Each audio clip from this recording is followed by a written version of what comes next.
Yes, yes. Hello, Wagwan. Shalom alaikum and shalom. Now, yeah, so just a quick report on the Kambosos Devin Haney fight. Yeah, I mean, I pity anyone who stayed up late to watch it, really. You know, I think it was in the afternoon in Australia, when in the UK it's like 4 a.m. or something, 5 a.m. But yeah, that's. Do you know the problem was? I'd hoped Kambosos could win, but I kind of said even before I think this has got Devin Haney win. And even now I put a small bet on Haney by stoppage because it was 6-1 was long. But Haney, I had no interest in stopping Kambosos. He never tried. Just pop the jab, pop the jab, pop the jab. It was a fairly commanding performance, whatever that means. It was boring as anything performance. At the beginning, yeah, do you know what? The first thing that bugged me was Adam Smith, because this was on Sky, right? Which is like Sky and the Murdoch empire is the most crooked. You remember when they hacked the phones of some poor missing teenage girl, just to get a story and all that kind of stuff. They've done way worse. Like I said, there's a book by Graham Johnson called Hacked that details all the sick things they did. Anyway, so yeah, that Adam Smith, he really bugs me. You should call him Adjective Adam Smith, He always talks in loads of adjectives, and he likes to be a bit flowery. He goes, Haney was painting an exquisite picture on canvas. He always has the same, attonation as well. It makes me sick, man. Anyway, I know I owe everybody, an expose of him. And it's coming. I said I'd do it 1,000 subs. It's just boring to me to go over old ground, but it has to be done. The other thing Adam Smith loves, apart from endless adjectives, is alliteration. When he's describing himself, he goes, tough, tenacious, tactical, terrific boxer. But can he bring it all together on the night, Matthew? Well, talking to Matt Macklin. Yeah. What's he doing there, man? I thought MTK linked people weren't allowed on Sky Sports. Now, we don't know the truth of what's going on, but I'm pretty sure Ben Shalom, who seems to be getting groomed to be the new king of boxing international as well. Yeah. Made them sign waivers, said there are no links. Now, Matt Macklin has no way of severing links because they're so deep anyway. But he's still there, old Matt, company man too. They all are with Smith. I think they have to sign a contract. I have to be a company man and never give any controversial opinions. I have to tell anyone watching how brilliant women's boxing is, and it's kind of nonsense. But yeah, so the fight. So the first thing, when I looked at Devin Haney against Kambosos was he looked so much bigger, muscular. He's got this huge head. You get big shoulders. Kambosos looked a weight division or two below. And he didn't have that much. These days most boxers, they know so much about nutrition, PDs and stuff. They always have that real athletic physique. That he had a bit of an old school kind of body. He's got to go and find out about the Mexican beef, I think. But and Haney. I mean, how ugly is he, man? Yeah, I can't get it. Obviously, everyone knows about his nose. Like I say, he looks like Sam McVeigh reincarnated. Yeah. And as I said, it helps with the boxing because he can probably, inhale more air quicker with the big nostrils. But he's got this kind of jutting, lower jaw. And his lips always open. His mouth's always open. His big lips always open. And his eyes seem too close together. I mean, I know it's not a beauty contest. But you look at this thing and go, really? This is... I mean, I don't know, man. It looks like some strange species.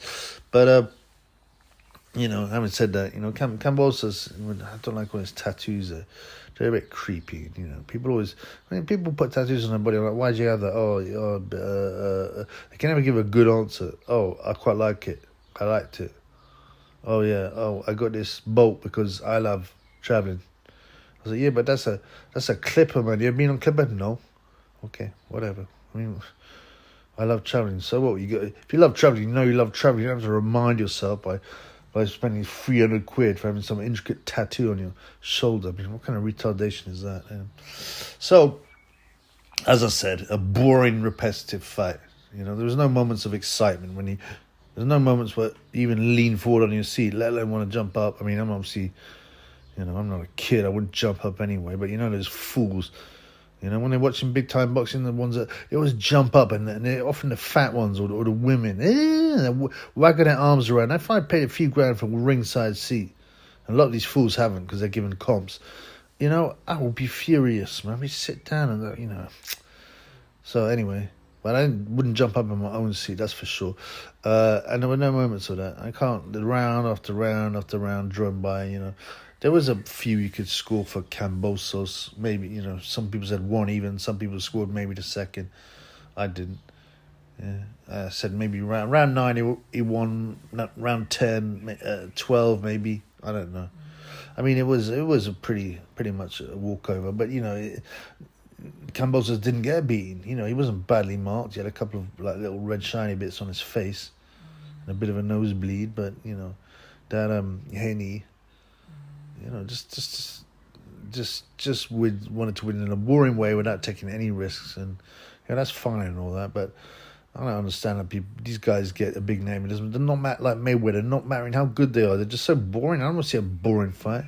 I want to see Nigel Benn type fight. You know, I want to see someone try and knock the other boy out. You know, I don't watch Sonny Edwards, do I? You know, but you know.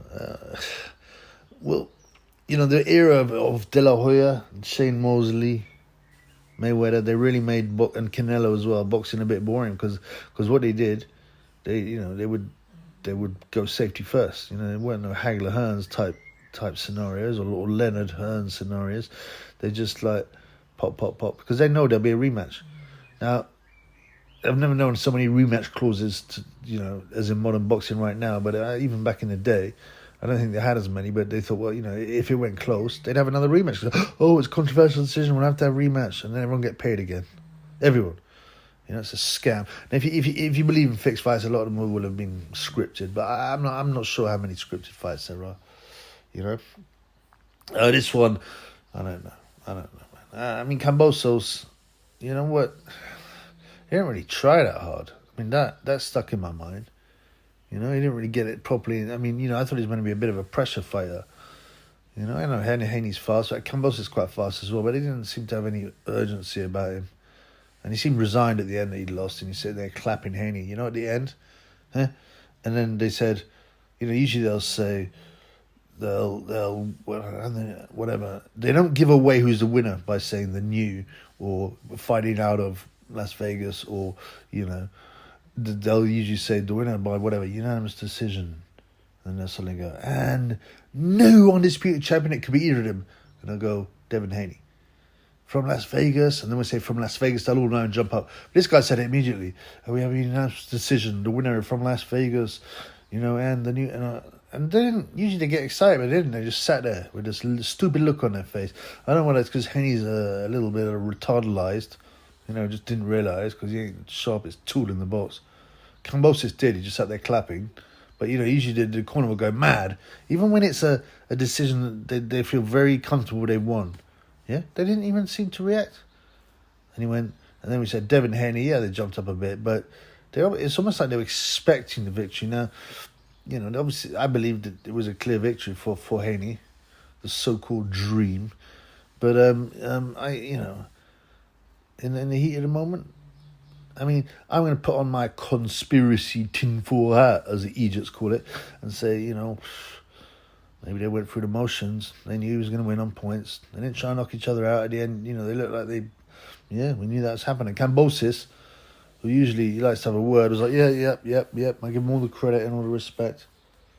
It was really weird. Anyway, there's a rematch clause, you know. Who cares, man? Who wants to watch that again? Yeah. I mean, you know, it wasn't interesting. I mean, it wasn't close. You know, these dumbass rematch clauses again and again and again. Oh, you can only fight me if I get a rematch clause. So they double their purse. I mean, I think they're all gonna... It's happened before in the past. but not like this. And I think the world bodies, which are all corrupt anyway, and who cares? They just want their money, man. They got their filthy nose in the pig swill. Yeah, but they should, say it's no. If you fight for our titles, you cannot put in a rematch clause. Stupid, man. And because these guys fighting twice a year, I mean, so once a year, I should say. I mean, look at Gay Usyk. There's a rematch clause, but it still hasn't happened. We still don't know when it's going to happen. It's coming on to like 3/4 of a year. It's like you tie up your championship, and no one else can fight for it just by having a rematch clause. It's stupid, man. Stupid. What else did I have to say? Yeah, at the end of it, apparently there was a kicking off a bit, and Adam Smith, you can't stop saying it. The respect word, yeah? It wouldn't be nice to see some respect instead of this. And he goes, oh, and there we go. The bad blood ends in respect. Does he not cringe? Does he not have any kind of self-awareness to know he's mocked for that word all the time? And there's the respect, yeah? And what's this thing with all the families at the ringside all the time? That's one thing I noticed too. Yes, you got the whole Kambosos family. Kids, man. And they're all sitting there. These young kids shouldn't be able to fight. Yeah, it's violence. There's a lot of noise. They put on those stupid, like, ear-reducing headphones. Like that Michael Chandler with his adopted black son and his weird wife with over-medicated eyes. Yeah, you know what that's done for. They've been told to do that.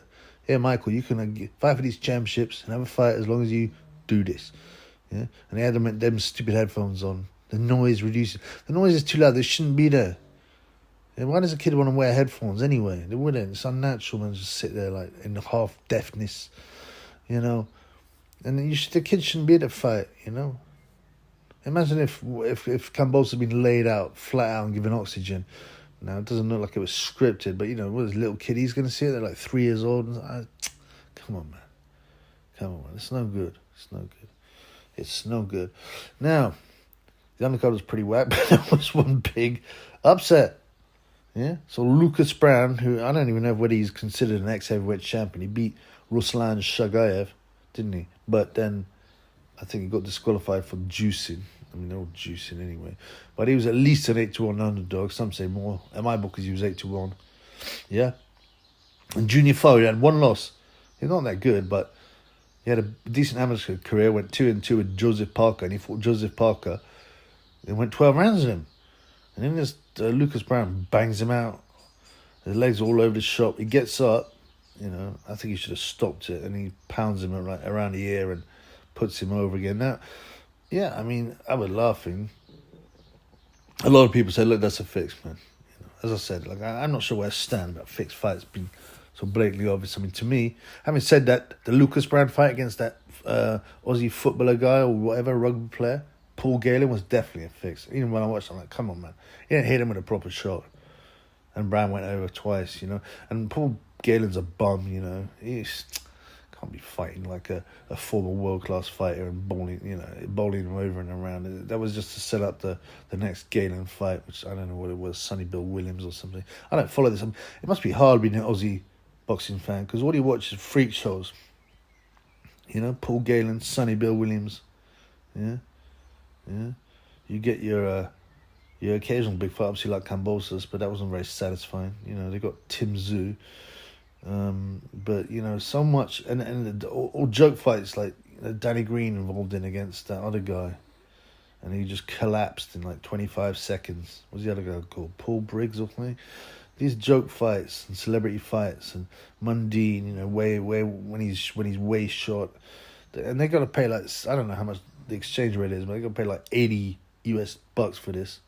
But anyway, Junior Farr, yeah, he had this autism thing on the back of his trunk. So Callum Smith, I noticed, done that. It was supposedly to celebrate autistic kids.